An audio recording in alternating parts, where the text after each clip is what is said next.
करनाल की जाट भवन में आयोजित किसान मजदूर व्यापारी सम्मेलन को संबोधित करते हुए राज्यसभा सांसद दीपेंद्र हुड्डा ने कहा कि सरकार ने हरियाणा विधानसभा में भले ही विश्वास मत जीत लिया हो, लेकिन जनता का विश्वास पूरी तरह खो चुकी है। उन्होंने भरी सभा में सरकार के खिलाफ अविश्वास प्रस्ताव पेश किया, जिसे सर्वसम्मति से पारित किया गया। उन्होंने कहा कि करीब 2 साल पहले जिस पार्टी को प्रदेश में 10 में से 10 लोकसभा सीटें मिली थी, उस पार्टी के नेता आत्मविश्लेषण करें कि 2 साल में ही ऐसे हालात कैसे बन गए कि अब उनके नेता मंत्री गांव में ही नहीं घुस पा रहे। उन्होंने जनता से सवाल किया कि प्रजातांत्रिक प्रणाली में जो लोग जनता के बीच जाते हुए डरते हों, क्या उनको एक दिन भी सत्ता में बने रहने का अधिकार है? विधानसभा में तो हो सकता है विश्वास प्रस्ताव हमारा गिरा दिया कुछ विधायकों ने, मगर आपके सामने मैं दूसरा प्रस्ताव रखता हूँ और आपको सहमति हो तो एक बार हाथ खड़ा करके अविश्वास प्रस्ताव इस सरकार के खिलाफ आपके सामने मैं रखना चाहता हूँ, जिस सरकार ने भट्टा बिठा दिया। सांसद दीपेंद्र हुड्डा ने कहा कि कांग्रेस की हुड्डा सरकार के 10 साल के शासनकाल में हर वर्ग खुशहाल और खुश था। आज हर वर्ग परेशान और अपने आप को ठगा हुआ महसूस कर रहा है। उस समय फसलों के अच्छे रेट मिलने के कारण किसान कर्ज मुक्त हो गया था। मजदूर को अच्छी और आसानी से मजदूरी मिल जाती थी। छोटे व्यापारी का जो गल्ला नोटों से भरा रहता था, आज इसमें सिक्के भी नहीं हैं। हमारी सरकार के समय किसान अपनी फसल बेचकर नोटों से जेब भरकर घर आता था।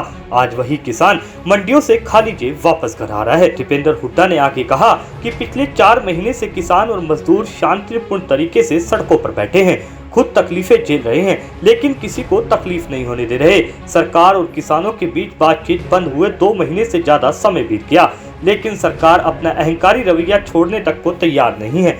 उन्होंने सरकार से अनुरोध किया कि वो स्थिति की गंभीरता को समझे और किसानों से तुरंत बात कर उनकी मांगों को माने, गतिरोध समाप्त कराएं। इस समस्या का समाधान लाठीचार्ज नहीं, किसानों से बातचीत से ही निकलेगा। सांसद दीपेंद्र हुड्डा ने कहा कि देश की आजादी के बाद इतना बड़ा शांतिपूर्ण और अनुशासित आंदोलन किसी ने नहीं देखा है। 4 महीनों में 300 से ज्यादा शव अपने अपने गाँव में लौट चुके हैं, मगर फिर भी किसानों ने अपना संयम नहीं खोया, अपना अनुशासन नहीं तोड़ा। सरकार में बैठे नेता मंत्री लगातार उन्हें अपशब्द कह रहे हैं, उनके संघर्ष और कुर्बानी का अपमान कर रहे हैं। उन्होंने जब संसद में किसानों के परिवारों के प्रति संवेदना के 2 शब्द कहने की बात उठाई तो बहुमत के घमंड में सरकार ने उसे भी नहीं माना।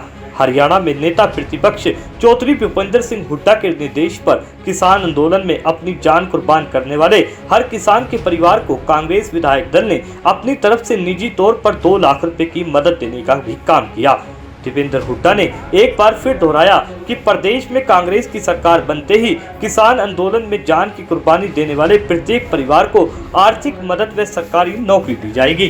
4.5 महीने बाद 300 जानों को कुर्बान करने के बाद 11 राउंड की बातचीत के बाद और तमाम तिरस्कार अपमान सहने के बाद भी शांति से संयम से देश का किसान आज भी अपने न्याय अन्याय की लड़ाई के लिए, अपने जायज अधिकारों की लड़ाई के लिए बैठा है। सबसे पहले आज हम देश के उस किसान को नमन करते हैं, देश के किसान को प्रणाम करते हैं और ये एक बार हम सब शामिल होकर कहते हैं कि हम शारीरिक रूप से यहाँ मगर हमारा दिल देश के किसान के साथ है। उन्होंने कहा कि सरकार तीनों कानून रद्द करे और जुबानी नहीं MSP की कानूनी गारंटी दे, क्योंकि पहले भी सरकार ने काफी सारी जुबाने वायदे किए और उनको पूरा नहीं किया, इसलिए सरकार पर भरोसा टूट चुका है और किसी को उसकी बात पर यकीन नहीं है। दीपेंद्र हुड्डा ने कहा कि अपनी प्रजा की बात मानने से सरकार छोटी नहीं होगी, अहंकार छोड़कर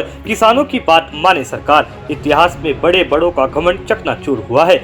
हम सड़क से लेकर संसद तक और चौपाल से लेकर विधानसभा तक किसान के हक की लड़ाई लड़ते रहेंगे।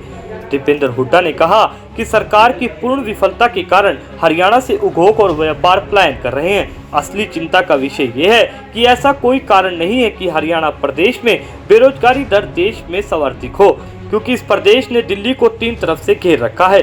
2012 और 13 में हरियाणा प्रति व्यक्ति निवेश में देश में नंबर 1 पर था, यानी कि रोजगार में नंबर 1 था। सबसे ज्यादा आर्थिक विकास निवेश हरियाणा में हो रहा था। दूर दूर से प्रदेशों के लोग हरियाणा की फैक्ट्रियों में आकर काम करते थे। आज यूपी और बिहार से भी ज्यादा बेरोजगारी हरियाणा में है। इस सरकार में निवेश का वातावरण इस कदर खराब हो गया है कि गुड़गांव, रोहतक, बावल, फरीदाबाद जैसे औद्योगिक इलाकों में फैक्ट्रियां आने की बजाय एक एक कर पलायन कर रही हैं। ये स्थिति हरियाणा के भविष्य को लेकर अत्यंत चिंतनीय है। हल्ला बोल हरियाणा।